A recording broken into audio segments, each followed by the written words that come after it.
Do you feel pain in the legs, swelling, tiredness, weight, tingling, numbness, or cold legs? Yeah, this can be poor circulation. Today we will talk about the 8 best exercises to improve circulation, and I will also give a tip that everyone has to follow to improve circulation. Causes and effects of poor circulation. I will talk about what causes poor circulation, what poor circulation is, healthy lifestyle habits, lifestyles that worsen circulation, and also about alarm signs, those that make you need to consult a vascular surgeon quickly. So tell me, in your midst, in your family, are there people who have circulation problems? Write down there in the comments, take the link, and send it to these people. I am Dr. Cheng Lao, a vascular surgeon at the Excellence Cardiovascular Institute, and I help people with circulatory problems understand their illness and improve their quality of life. Understanding the vascular systems. To understand how exercise can improve circulation, we have to know the 3 main vascular systems: arterial system, responsible for bringing blood with oxygen to the periphery, legs, and fingertips; venous system, responsible for bringing blood back to the heart, overcoming the force of gravity; lymphatic system, often forgotten but very important. It removes waste, the excretes that cells produce over time, from tissues and returns it to circulation. Obviously, one of the main factors of circulatory problems is age. Over time, starting at 55, 65, or even 90 years, aging causes more vascular problems. The most frequent arterial problem is atherosclerosis, which is the buildup of calcium and fat that can obstruct an artery. When this happens, blood with oxygen does not reach the distal destination. Varicose veins occur as a result of deep venous insufficiency. Over time, vein expansion occurs due to increased pressure. Severity dilates these veins and damages the valve that directs blood flow. Almost 50% of the population has some degree of varicose veins. It's a lot of people. If you get your contact schedule, you can say, yes, this one no, and you will realize that many people have varicose veins to some degree. Another super frequent and feared venous disease is venous thrombosis, which is the formation of a clot, a cork, that blocks the vein, preventing venous return and blood flow.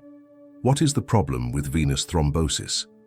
This clot can detach and stop in the lung, causing pulmonary thromboembolism, which can be fatal. In addition, thrombosis has a late problem. Those who have had thrombosis today can develop post-thrombotic syndrome in the future. This is because healing within the vessel damages the valve. This valve, which should open and close correctly, becomes wrinkled and fibrous, not opening or closing properly, and remains constantly open. This leads to venous hypertension and more dilation of the veins. In the lymphatic system, we have lymphedema, which is the accumulation of fluid in the lower limbs, and erysipelas, an infection of the lymphatic vessels. This infection is also called infectious cellulitis, which should not be confused with aesthetic cellulite. Another common problem is lipedema, which is the deposition of inflamed fat in the lower limbs. This is a subject I love, and I have several videos talking about it. Specific exercises for circulation. Regardless of all the vascular diseases that exist, what happens in circulatory problems is stenosis of some vessel, can be caused by external compression, a clot, cork blocking the vessel, or venous insufficiency. Abnormal blood flow. There may be reflux or blood flow going in the wrong direction when an artery should take the blood to one side, but ends up going to the other. Massage to improve circulation. The most common symptoms of circulatory problems are 1. Pain. This is an extremely frequent symptom, but it may differ between venous and arterial diseases. In arterial disease, pain appears as intermittent claudication. The person walks, feels pain, needs to stop, rest a little, and then can walk again. Do you know someone like that? Comment down there. In venous disease, pain comes as a feeling of weight and tiredness, especially at the end of the day. 2. Cramps. Spontaneous and extremely painful muscle contractions that usually occur at night. They are often secondary to some nutritional deficiency, but may also be associated with circulatory problems. 3. Decreased skin temperature. If the blood does not reach the periphery, the skin temperature decreases. This can be perceived only with palpation. 4. Paresthesias. Numbness, tingling, and strange sensations. such as the feeling of having plastic adhered to the skin. 5. Skin changes, ochre. Dermatitis, darkened pigmentation due to blood extravasation. Poor healing. People with poor circulation take more time to heal wounds. Hair loss. Without enough blood, the body does not prioritize hair growth. Nail alterations, brittle, weak nails with irregular growth. Any of these symptoms that appear abruptly is a warning sign to look for a vascular surgeon. Risk factors. Risk factors are well known. Diabetes. I don't even consider diabetes a risk factor because diabetes is a circulatory disease. Every diabetic has some degree of arterial damage. The problem is that the damage may not be large enough to cause symptoms initially. Smoking. Smoking is catastrophic for circulation. And changing from cigarettes to vape doesn't help. Obesity increases the risk of atherosclerosis, high cholesterol, high triglycerides, and physical inactivity, aggravating circulatory problems. Those with diabetes always need to be aware of the sensitivity of their feet and any small injury. Self-examination can avoid serious complications. When I was obese, I struggled to climb stairs. Then, when I lost 25 pounds, I could jump 2 or 3 steps at once. So physical inactivity due to obesity is both a cause and a consequence, because the physical inactivity itself will cause more obesity. Then the person enters a bad cycle, and here comes arterial hypertension, obesity, smoking. All of this increases blood pressure, which damages the arterial wall, leading to stiffness and atherosclerosis. How is vascular diagnosis made? First, you need to have suspicion. If you have any of the warning signs and symptoms I mentioned, you can tick suspicion. It's time to consult a vascular surgeon. The vascular surgeon can examine you. By palpating your wrist, squeezing and checking for swelling, they can usually identify your disease in 90% of cases. In only 10% of cases, an extra exam will be required to confirm the problem. Usually when we go to the vascular surgeon, they already know what the problem is just by examining us. But often they request exams, not to find out the disease but to better understand the case and decide on the best treatment for you. For example, if you have varicose veins or insufficiency, the exam will show what is happening inside the veins and how best to treat it. The most common examination we order is the echo-Doppler.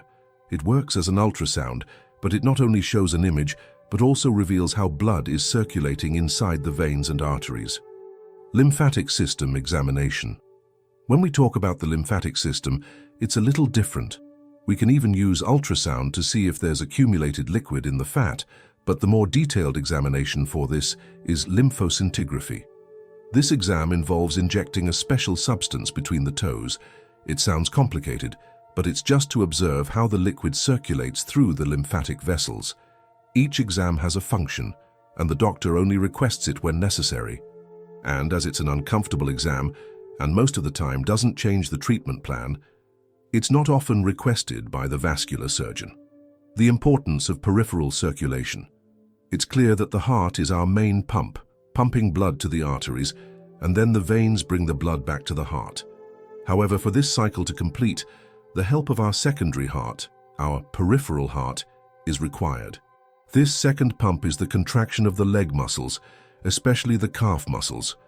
We have the soleus muscle to plant and the contraction of the thigh muscles. All of this helps compress the veins, and with the working valves, it takes blood back to the heart. So I'm sure you understand what a good exercise is from a circulatory point of view. It's the exercises that will stimulate these return mechanisms. The 8 best exercises for circulation. Now I will give you the 8 best exercises for your circulation, followed by a final tip that, if done correctly, will help you avoid serious circulatory issues. 1. Walking.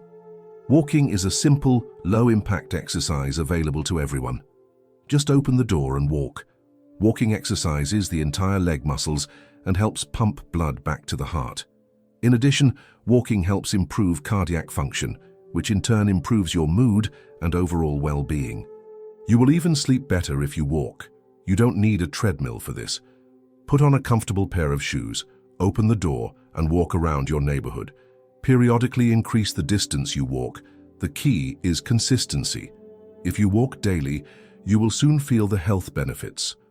2. Drawing with your feet. Drawing with your feet will improve your plantar arch, strengthening the plantar pump, which helps boost blood flow back to the heart. Plantar arch exercises not only improve the pump, but can also help correct flat feet. So move your feet. 3. Foot circles. For the third exercise, here's a simple one. Sit comfortably and stretch your legs ahead. Using the tips of your toes, start drawing circles in the air. Do this for 30 seconds, alternating the direction of the circles. First, turn to one side, then switch and rotate to the other. This movement helps activate circulation in your feet and ankles, especially if you spend a lot of time sitting or standing. 4. Calf raises. The fourth exercise targets the calf muscles, which are the main peripheral heart. Stand with both feet resting on the floor or with the tips of your feet on a step, keeping your feet shoulder width apart. Keep your body erect, with your arms relaxed by your sides, or use them for balance. Raise your heels from the floor, lifting onto the balls of your feet. You should feel tension in your calf muscles. Try to maintain balance while lifting and lowering your heels slowly and in a controlled manner. After reaching the highest point, lower your heels gently back to the floor. Repeat this movement, raising onto the balls of your feet and lowering your heels 15 times. This exercise strengthens the calves and improves leg circulation. The fifth exercise to improve your circulatory health is the squat. It is more effective when done on a vibratory platform, as it helps stimulate the muscles of the core. But the vibratory platform is not essential, and squats already help a lot of leg muscles. Start by standing, with your feet shoulder width apart. Keep your feet firmly on the floor, keep your back straight. Imagine that you are leaning against a wall. This will help maintain good posture during exercise. Flex your knees and lower your hips as if you were going to sit in an imaginary chair. It is important that your knees do not exceed the line of your toes. Lower yourself until your thighs are parallel to the floor, or as close as possible to it. If you are a beginner, you don't have to go down much. Over time, you can increase the depth of the squat. Push your feet against the floor to return to the starting position. Remember to keep your back straight and your head up. Do 10 to 15 repetitions, or whatever is comfortable for you. Sixth exercise, elastic band on the feet. Now let's move on to the sixth exercise for your vascular health, the use of the elastic band on the feet. Sit in a chair with a straight spine. Extend your legs ahead, with your knees slightly flexed. Take an elastic strip and place it around the bottom of your feet, holding the ends of the band with your hands. Adjust the band's tension as needed to resist your feet. With the band in position, start flexing your feet, pulling your toes toward you and then extending them, pushing them away from you. The elastic band will create resistance, making the movement more challenging. Make this flexion and extension movement repeatedly, maintaining a constant pace. Start with 10 to 15 repetitions and increase gradually as your strength and resistance improve. Focus on feeling the muscles of the calves and the arch of the feet, working against the resistance of the band. Seventh exercise, leg movement. Now, I will talk about the seventh exercise to improve circulation. Leg movements. First, lie on your back, keeping your legs outstretched. Now flex one of the thighs, bringing your knee toward the abdomen. Then, extend the same leg up, keeping it straight. Finally, return the leg to the starting position, stretching it back to the floor. Repeat this movement 15 times with each leg. This exercise is great for activating the blood circulation in the legs, especially if you spend a lot of time sitting. Eighth exercise, strengthening the legs. The seventh exercise also involves strengthening the leg muscles. Let's strengthen the muscles with a simple but effective exercise. First, lie on your back in a comfortable position.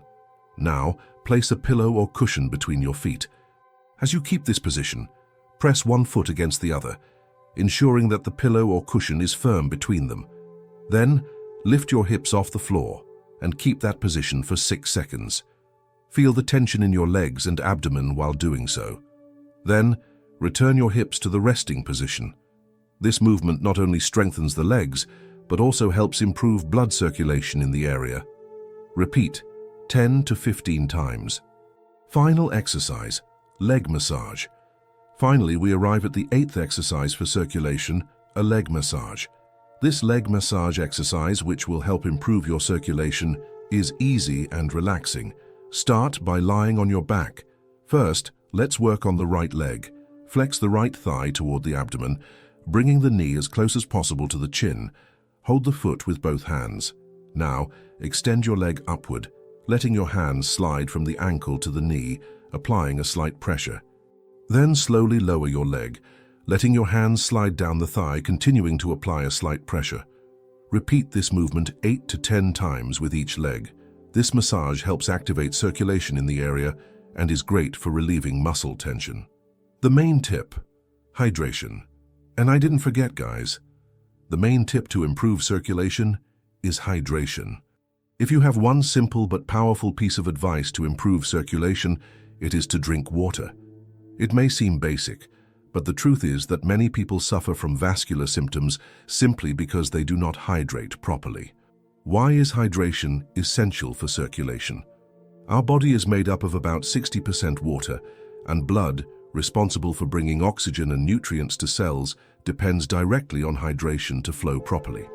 When we are dehydrated, the blood becomes thicker, making it difficult to circulate through the body. This increases the heart's effort to pump blood and can lead to problems such as swelling in the legs and feet.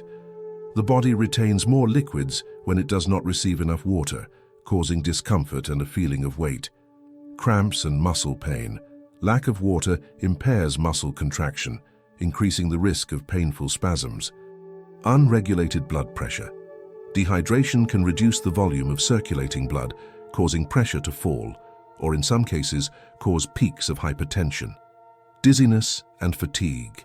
Slower blood flow decreases oxygenation of the brain, causing tiredness, drowsiness, and even dizziness.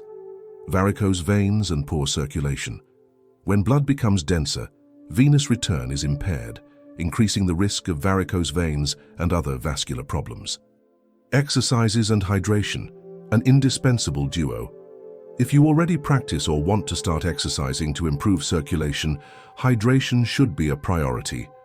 This is because when exercising, you lose water through sweat, and if you do not replace this loss, you may suffer from symptoms such as dizziness, fatigue, and cramps.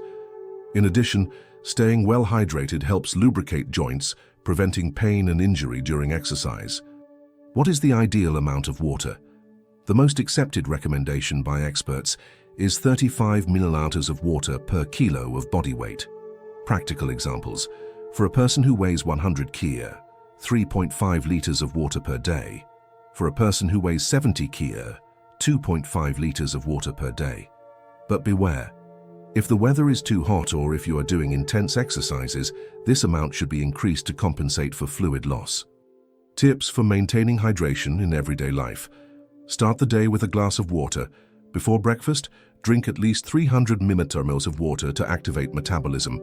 Even better is warm water when you first wake up. Take a bottle with you. Having water always around facilitates the habit of drinking more throughout the day. Avoid drinks with too much sugar or caffeine. Excessive sodas and coffee can cause dehydration instead of hydrating. Include water-rich foods in your diet. Fruits such as watermelon, orange melon, and vegetables such as cucumber and lettuce are great allies of hydration. Pay attention to the color of your urine. If it's too dark, it could be a sign that you are drinking too little water. If you want to improve your circulation, don't ignore the importance of hydration. Even before thinking about medicines or treatments, start with the basics. Drink water every day in the right amount for your weight. Often vascular symptoms can be avoided just by keeping the body well hydrated. And you? Are you already practicing exercises and hydrating properly? Let me know in the comments. If you like this content, subscribe to the channel and activate the bell to receive more health tips. See you in the next video.